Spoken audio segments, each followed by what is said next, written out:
Praise the lord. ఈరోజు దేవుని వాగ్దానము, భక్తిహీనులు చెడ్డవారికి దొరుకు దోపుడు సొమ్మును అపేక్షించుదురు, నీతిమంతుల వేరు చిగుర్చును. సామెతల గ్రంథము 12వ అధ్యాయము 12వ వచనము. సహోదరి సహోదరులారా, ఈ వాక్యం మన సంపాదన మార్గాలు మరియు మన అభివృద్ధి యొక్క మూలాల మధ్య ఉన్న వ్యత్యాసాన్ని తెలియజేస్తోంది. మనం దేనిని కోరుకుంటున్నామో అదే మన భవిష్యత్తును నిర్ణయిస్తుంది. ఈ వాక్యాన్ని లోతుగా అర్థం చేసుకోవడానికి దీన్ని 2 ప్రధాన భాగాలుగా చూడవచ్చు. మొదటిగా, దోపుడు సొమ్ముపై అపేక్ష అనగా దురాశ. భక్తిహీనులు ఎప్పుడు కష్టపడకుండా వచ్చే లాభాలను లేదా ఇతరులను మోసం చేసి సంపాదించే దోపుడు సొమ్మును కోరుకుంటారు. వారు చెడ్డవారి మార్గాలను చూసి అడ్డదారుల్లో త్వరగా ధనవంతులు కావాలని ఆశపడతారు. ఇతరుల దగ్గర దోచుకున్నది లేదా అన్యాయంగా సంపాదించినది ఏది శాశ్వతంగా ఉండదు. అది మన మనశ్శాంతిని దూరం చేయడమే కాకుండా మనల్ని దేవుని శిక్షకు గురి చేస్తుంది. కాబట్టి లోకపు ఆకర్షణలు, సులభంగా వచ్చే డబ్బు మనల్ని దేవుని మార్గం నుండి తప్పించకుండా జాగ్రత్త పడాలి. ఉదాహరణకు, ఎరికో గోడలు కూలిపోయినప్పుడు అక్కడ ఉన్న వెండి, బంగారం, వస్త్రాలను ముట్టకూడదని, అవన్నీ దేవునికి ప్రతిష్ఠితమైనవని దేవుడు ఖచ్చితంగా ఆజ్ఞాపించాడు. కానీ ఆకాను అనే వ్యక్తి వాటిపై ఆశపడ్డాడు. ఎవరికి తెలియకుండా ఒక మంచి షీనారు వస్త్రమును, 200 తులాల వెండిని, 50 తులాల బంగారు కమ్మిని దొంగిలించి తన గుడారంలో దాచుకున్నాడు. అతని పాపం వల్ల ఇజ్రాయేలీలు హాయి అనే ఒక చిన్న పట్టణంతో జరిగిన యుద్ధంలో ఓడిపోయారు. చివరికి ఆకాను దొరికిపోయినప్పుడు అతను దొంగిలించిన సొమ్ము అతనికి ఏమాత్రం ఉపయోగపడలేదు. అతని కుటుంబం ఆ దోపుడు సొమ్ముతో సహా రాళ్లతో కొట్టబడి అగ్నితో కాల్చివేయబడ్డారు. అలాగే యేసుక్రీస్తు శిష్యుడైన యూదాకు మొదటి నుంచే డబ్బుపై ఆశ ఉండేది. శిష్యుల దగ్గరున్న డబ్బు సంచికి అతనే బాధ్యుడు, కానీ అందులో నుండి దొంగిలిస్తూ ఉండేవాడు. చివరికి ఆ దురాశ అతన్ని ఎంత దిగజార్చిందంటే కేవలం 30 వెండి నాణాల కోసం తన సొంత గురువును శత్రువులకు అప్పగించడానికి అంగీకరించాడు. యేసుకు మనశిక్ష పడడం చూసి తప్పు తెలుసుకొని పశ్చాత్తాపడ్డ ఆ అన్యాయపు సొమ్ము అతనికి మనశ్శాంతిని ఇవ్వలేకపోయింది. ఆ 30 వెండి నాణాలను దేవాలయంలో పారేసి తట్టుకోలేక మనస్తాపంతో ఉరిపెట్టుకొని ఆత్మహత్య చేసుకున్నాడు. ప్రియులారా, ఆకాను మరియు యూదా ఇస్కరియోతు జీవితాలు మనకు ఒకే ఒక హెచ్చరికను ఇస్తున్నాయి. పాపపు పునాదిపై నిర్మించుకున్న ఏ సామ్రాజ్యము శాశ్వతము కాదు. ఆకాను ఆశపడిన షీనారు వస్త్రము అతనికి కనీసం కఫనంగా కూడా మిగలలేదు. యూదా ఆశపడిన 30 వెండి నాణ్యాలు అతని ప్రాణాన్ని కాపాడలేకపోయాయి, పైగా అతని ఆత్మహత్యకు కారణమయ్యాయి. దురాశ అనేది మనిషి కళ్ళకు లోకపు ఆకర్షణలను, సులభమైన ధనాన్ని ఎంతో అందంగా చూపిస్తుంది, కానీ దాని అంతం మాత్రం ఎంతో భయంకరంగా ఉంటుంది. అడ్డదారుల్లో వచ్చే లాభం తాత్కాలికంగా ఆనందాన్ని ఇచ్చినట్లు అనిపించినా అది మనశ్శాంతిని పూర్తిగా దోచేస్తుంది.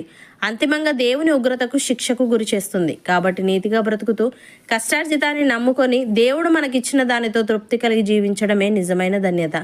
రెండవదిగా, నీతిమంతుల వేరు చిగుర్చును అని ఉంది.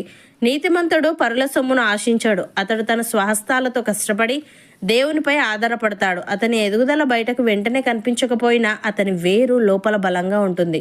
వేరు చిగుర్చడం అంటే జీవం ఉండడం అని అర్థం. నీతిమంతుని ప్రయత్నాలు ఎన్నటికీ ఎండిపోవు.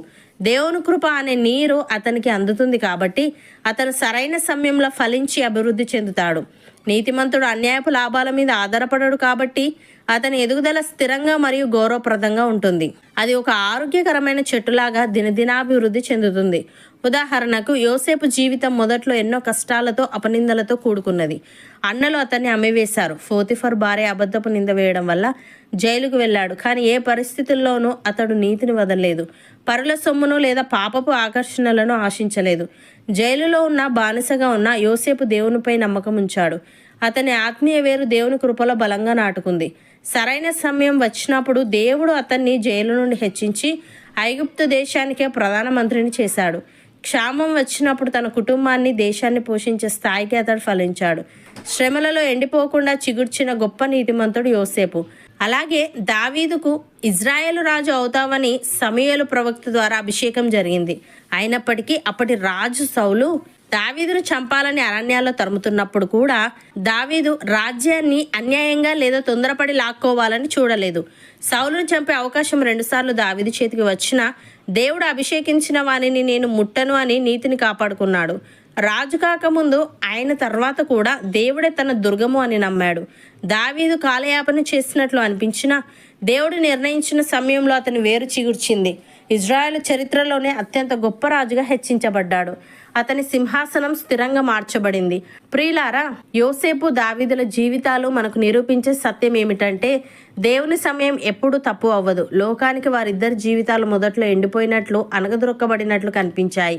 యోసేపు జైలు గోడల మధ్య, దావీదు అరణ్యాల్లోని గుహలలో దాక్కున్నప్పుడు వారి ఎదుగుదల ఎవరికీ కనిపించలేదు. కానీ దేవుని కృప అనే జీవజలాల లోతుల్లో వారి ఆత్మీయత వేరు బలంగా నాటుకుంటూనే ఉంది.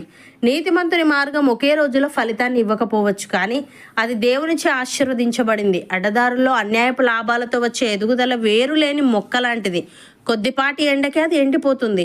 కానీ నీతిమంతుడు కష్టాన్ని, దేవుని నమ్మకత్వాన్ని నమ్ముకుంటాడు. కాబట్టి అతని ఎదుగుదల స్థిరంగా, గౌరవప్రదంగా మరియు తరతరాలకు ఆశీర్వాదకరంగా ఉంటుంది. సహోదరి సహోదరులారా, ఈ వాక్యం మీ వృత్తిపరమైన ఎదుగుదలకు గొప్ప భరోసాను ఇస్తుంది. మీరు చేపడుతున్న పనులలో మరియు ప్రయత్నాలలో కొన్నిసార్లు ఇతరులు అడ్డదారులో త్వరగా సంపాదిస్తున్నారని మీకు అనిపించవచ్చు. అయితే దేవుడు మీ నీతిని చూస్తున్నాడు. మీరు యథార్థంగా కష్టపడుతున్నారు కాబట్టి మీ వేరు దేవునిలో బలంగా పాతుకుపోయింది. ఆ వేరు తప్పకుండా చిగురుస్తుంది. మీరు ఊహించని విధంగా మీ పనులన్నీ సఫలమై దేవుడు ఇచ్చే ఆశీర్వాదం ఎటువంటి దుఃఖాన్ని మిగిల్చదు. దేవుడు మీ ప్రయాసను ఆశీర్వదించి మీ వేరును చిగురింపజేయునుగాక. అక్రమ మార్గాల నుండి మిమ్మల్ని తప్పించి తన నీతి మార్గాల్లో నడిపించునుగాక. మీ కుటుంబం దేవుని సమృద్ధిని అనుభవించునుగాక. అవును అన్నవారు నాతో పాటు ప్రార్థనలో ఏకీభవించండి. పరిశుద్ధుడా, ప్రేమగల తండ్రి, భక్తిహీనులు చెడ్డవారికి దొరకు దోపుడు సొమ్మును అపేక్షించుదురని, నీతిమంతుల వేరు చిగుర్చునని, మేము దేనిని కోరుకుంటున్నామో అదే మా భవిష్యత్తును నిర్ణయిస్తుందని నీవు సెలవిచ్చావు. తాను నీకు స్తుతులు.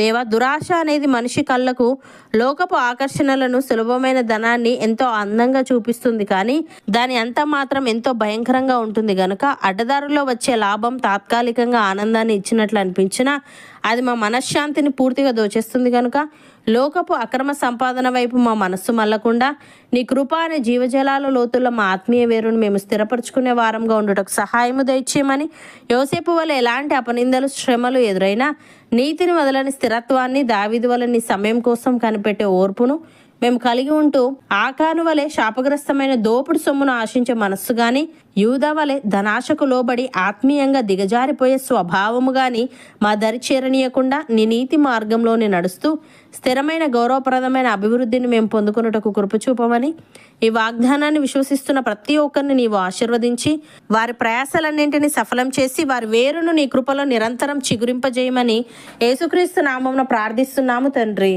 ఆమెన్.